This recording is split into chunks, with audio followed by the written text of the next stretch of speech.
मामिया लांसै आंखौ सौजानो गिनानै गावसो लांफैबाय।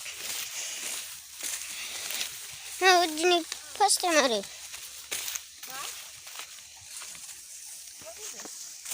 थौ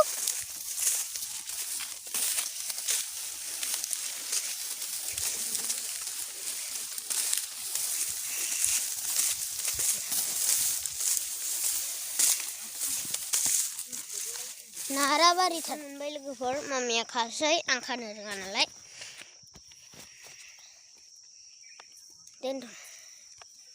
थौ